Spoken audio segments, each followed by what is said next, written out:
सवारी को जांचना हो तो हम कहते हैं उसकी काठी कैसी है, वो निशिस्त पे कैसे बैठा है। अगर एक सवार निशिस्त पे ऐसी पोजीशन में नहीं बैठता जो मायारी है तो देखने वाले को पता चल जाता है। ना सिर्फ देखने वाले को पता चलता है, घोड़े को पता चल जाता है।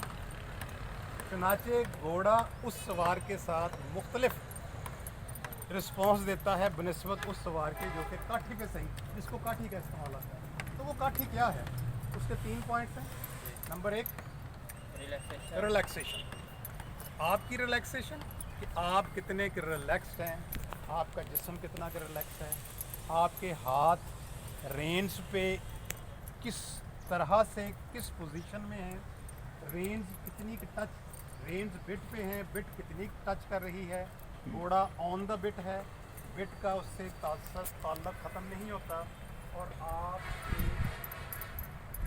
रिलैक्स्ड वे से रिलैक्स्ड हॉर्स को राइड करते हैं। तो ये सीट का इससे पता चलता है, और ये बातें इंशाल्लाह वक्त के साथ आप सीखेंगे, ठीक है। और number 2 point balance of seat balance of seat. आज ये जो हमने बैलून की एक्सरसाइज कर रहे हैं आपके साथ, वो बेसिकली आपको ये बताने के लिए है कि सीट पर नहीं बैठते। You don't sit on the seat on the saddle, you sit in the saddle. अब वो सिट इन द सैडल कैसे है, वो तब होता है जब अपनी दोनों सीट बोन्स, इसकी पिब्रोस्टीज है ना, अगर हम ज़मीन पे बैठे तो हमारी 2 बोन्स लगती हैं। अगर हम आलती पालती मार के बैठे ना, चौकड़ी मार के, तो हमारी 2 बोन्स नीचे लगती हैं।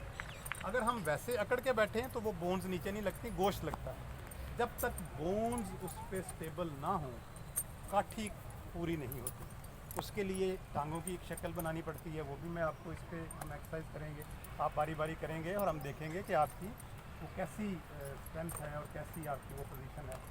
और बोन्स को इस तरह रखना है कि आप काठी पे, काठी के अंदर बैठे हुए लगे।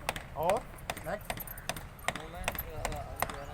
Important is the most important is catch the movement of the horse. घोड़ा अगर चल रहा है इन ऑल गेट्स, वॉक कर रहा है तो आपकी पोजीशन वॉक के मुताबिक है। घोड़ा कैंटर कर रहा है, घोड़ा ट्रॉट कर रहा है तो आपकी पोजीशन ट्रॉट के मुताबिक, ठीक है। और अगर घोड़ा कैंटर पे है तो आप कैंटर मूवमेंट, आपका जिस्म उस कैंटर को फ्लो कर रहा है, ऐसे ही है। तो walk with the movement of the horse, catch the movement of the horse. आप देखेंगे अच्छे राइडर्स की मूवीज़ देखेंगे कि जब वो राइड करते हैं तो ऐसे लगता है कि घोड़े ने चाल बदली है तो एकदम से सवार और ज़्यादा बैलेंस हो गया। वॉक मुश्किल है, ट्रॉट और मुश्किल है, लेकिन वो और ज़्यादा एंजॉय करता है। और कैंटर पे तो इतना खुश होता है, घोड़ा भी खुश, सवार भी खुश। और गैलप पे तो बस यूँ समझिए कि आप हवा में उड़ रहे होते हैं। गैलप थोड़े मिनट्स और सेकंड का मेंटेन रखा जाता है क्योंकि it's a very high speed. Horse runs at a speed of 45 to 60 kilometre per hour. तो वो थोड़ी देर की स्पीड होती है। नेज़ाबाजी में हम करते हैं। इसके अलावा रेस हमने हमारे फैसलाबाद में ये इवेंट नहीं, नेज़ाबाजी का इवेंट है। नेज़ाबाजी का पूरा इवेंट एक सिरे से लेकर दूसरे सिरे 105 मीटर का जो फासला होता है वो 13 सेकंड में अबूर होता है।